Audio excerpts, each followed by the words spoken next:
Hi there, folks. Welcome to Magnificat Wonders. Today I'd like to tell you about the first miraculous healing to impact our family personally. Now, this is a first-hand account. It involves my mom, so I know this actually happened. In the early 70s, my mom developed a degenerative bone disease, incredibly painful. Now, she was never a complainer, so she didn't talk much about it, and she never gave us the particulars. But I recall one very peculiar thing about those days. The tips of every one of her shoes were cut off. You see, she was in almost constant pain, and cutting off the toes of her shoes made wearing them bearable. Now, and every time we hugged her, she would wince and ask us not to squeeze so hard. She had to sit up straight in her chair. She couldn't lean on the back of her chair because it was too painful. That was the condition that she lived in for I don't know how many years. But in one rather wondrous and instantaneous moment, all that changed. In the winter of 1976, my mom attended what was then referred to as a miracle healing service in Ottawa. Now, during the service, she was praying not for herself, but for our family.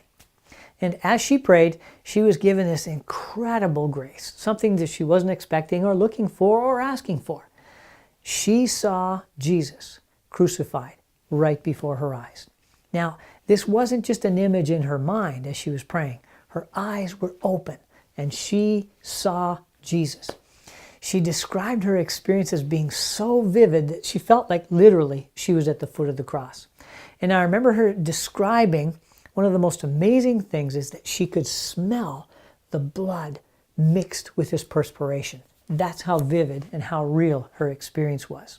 Now, as she gazed upon the Lord and prayed for us, he raised his head and looked directly at her. Only moments later, someone on the ministry team asked her if she'd been healed of something. Well, she didn't know. Her own degenerative bone disease didn't occur to her at the time. But she was told by this person, obviously operating in the gift of revelation, a gift known as the gift of knowledge, that the Lord had healed her. So the following day, she made an appointment to see her doctor. She finally got to see him, and as the doctor conducted the examination, he began to frown and shake his head. She used to tell the story, because he'd never examined my mom without her wincing in pain every time and everywhere he touched her. But the pain was completely gone, never returned.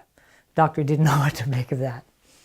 My mom received that healing in her mid-40s, 1976, and she lived pain-free until she was 92. You know, she never tired of recounting that incredible, wondrous story. Now, that's a true story. I hope you're encouraged as we were and will give thanks to God. And I hope you'll seriously consider passing this along to others. You know, there are many folks, even really faithful church-going people, who don't believe or never heard or just don't realize that God can heal. That, well, he can, and that he still does. Do you know, there's one thing about healing, and it's this, that usually, in some way, shape, or form, prayer is involved. So, I want to encourage you to pray for people. Pray for those you love. Pray for those the Lord puts on your path. You know, you may not see a miraculous healing every single time you pray, but you certainly won't see any if you don't pray. Why not give it a shot? Thanks again for watching. May the Lord bless and keep you and continue to pour out his love upon you and through you upon the lives of those that you know and love. Thanks again. Bye for now.